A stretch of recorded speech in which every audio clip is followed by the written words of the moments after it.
27 నియోజకవర్గాలు నవంబర్ 23, 2024 నుండి ఈ రోజు వరకు నేను పర్యటన చేసి అనేక ప్రజా సమస్యల మీద మాట్లాడడం జరిగింది.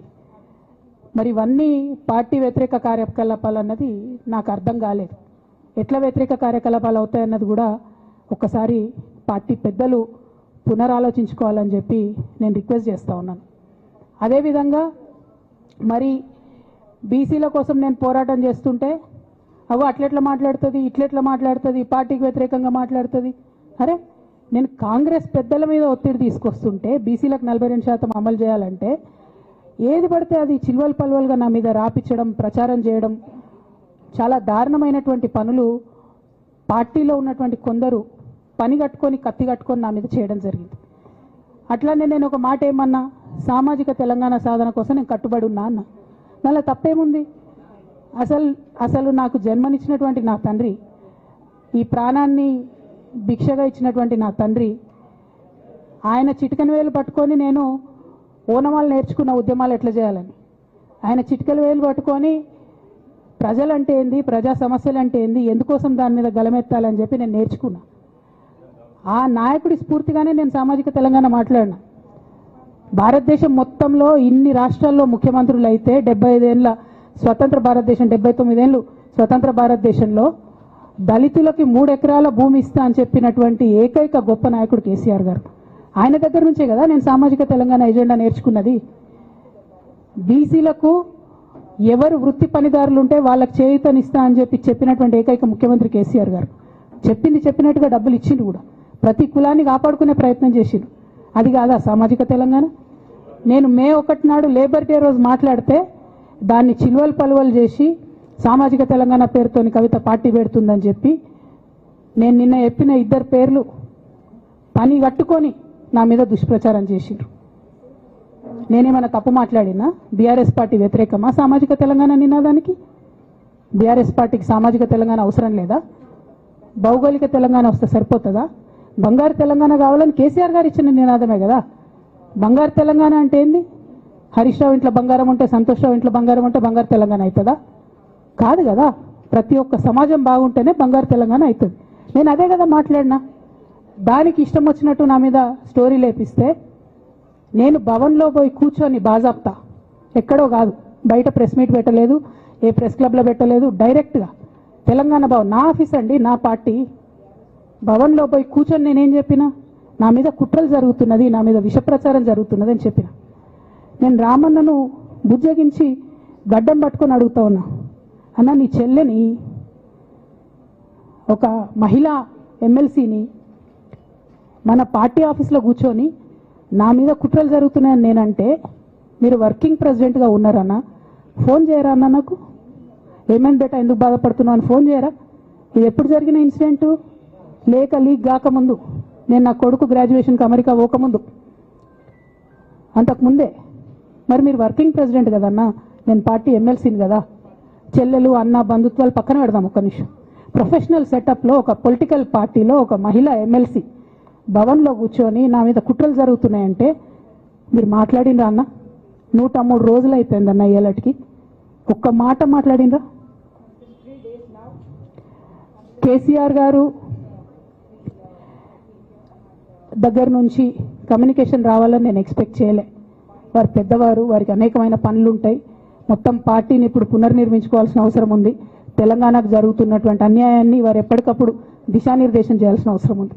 కానీ వర్కింగ్ ప్రెసిడెంట్ గారి దగ్గర నుంచి ఫోన్ రాకపోవడం మాత్రం ఒక మాట అనిపించింది నాకు. నేను కేసీఆర్ గారి బిడ్డను, నేను కూర్చొని ప్రెస్ మీట్ పెడితేనే రెస్పాన్స్ రాలేదంటే మరి ఇంకో మామూలు మహిళా కార్యకర్తకు బీఆర్ఎస్ పార్టీలో మన అన్యాయం జరిగితే రెస్పాన్స్ వస్తుందా? నాకైతే అనిపించలేదు. వస్తుందేమో నాకు తెలియదు. కానీ నేను ఒక మాటకు నాకు సంతోషం అనిపించింది. నాకు నోటీస్ రాగానే అక్కడ మహిళా ఎమ్మెల్సీలు కూర్చొని, మహిళలందరినీ కూర్చొని, ఫస్ట్ టైం అనుకుంటా భవన్లో 5 మహిళలు కూర్చొని ఇండిపెండెంట్గా ప్రెస్ మీట్ మాట్లాడింది. చాలా సంతోషం. ఇటువంటి అంతర్గత ప్రజాస్వామ్యం రావాలనే నేను కోరుకున్నా.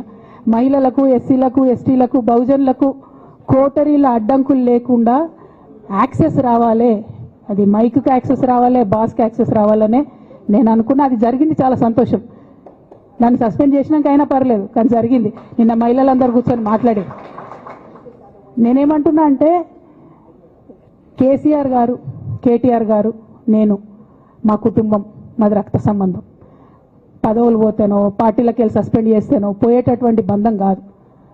కానీ ఎవరైతే వెస్టెడ్ ఇంట్రెస్ట్ ఉన్న పార్టీలు ఉంటారో, పార్టీలో ఉండి కేవలం డబ్బు సంపాదించుకోవాలనేటటువంటి ఒక ఆలోచనతో, వ్యక్తిగత లబ్ధి పొందాలనేటటువంటి ఆలోచనతో ఉన్నటువంటి వ్యక్తులు, వాళ్ళకి కావాల్సింది ఏంది? మేము ముగ్గురం కలిసి ఉండొద్దు, మా కుటుంబం బాగుండొద్దు, మా కుటుంబం విచ్ఛిన్నమైతేనే వాళ్ళకి అధికారం వస్తుంది.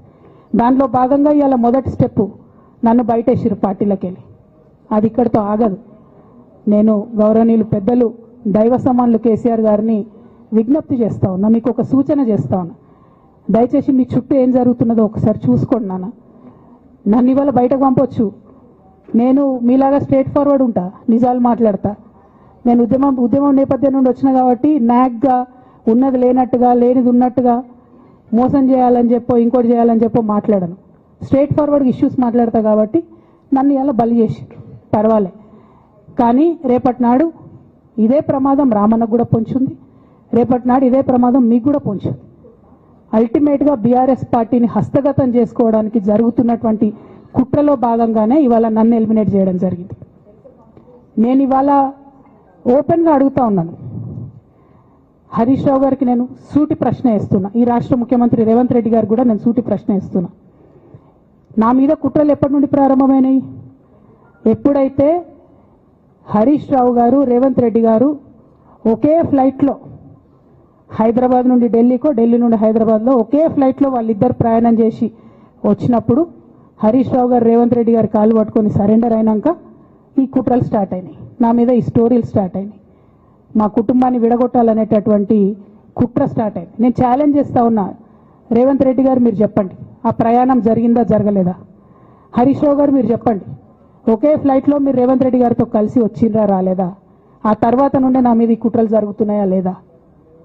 సరెండర్ అయింది మీరు.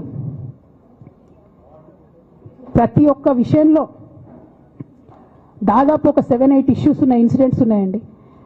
అఫీషియల్ పిఆర్ఓ ట్వీట్ చేస్తాడు, Congress party official PRO tweet చేస్తాడు, ముఖ్యమంత్రి గారు పిఆర్ఓ, ఈ పాల వ్యాపారంలో అవినీతి జరిగిందని. తెల్లారి 2-3 పేపర్లలో వస్తుంది, 3వ రోజుకి మాయమైపోతుంది. అదే కేటీఆర్ గారినేమో 3 సార్లు విచారణ పేరుతో పిలిచి వేధిస్తారు. అంటే కేసీఆర్ కుటుంబం నికార్స్గా బరిగీసుకొని కాంగ్రెస్ పార్టీతో రేవంత్ రెడ్డి కొట్లాడుతున్నాం కాబట్టి మా మీదనేమో కుట్రలు జరుగుతాయి, మా మీదనేమో కేసులు పెడతారు. మీ మాత్రం 1 or 2 days హెడ్లైన్స్ వస్తే తర్వాత న్యూస్ గాయబవుతుంది. ఎన్ని జరగలే చెప్పండి హరీష్ రావు గారి విషయంలో? ఫస్ట్ పాల వ్యాపారం మీద ఏమొచ్చినాయి ఆరోపణలు? ఆనాడు బీఆర్ఎస్ పార్టీ గవర్నమెంట్లో SC ST BC హాస్టళ్లకు Harish Rao గారి పాల వ్యాపారం నుంచి పాలు సప్లై చేసిరనే ఆరోపణలు అయోధ్య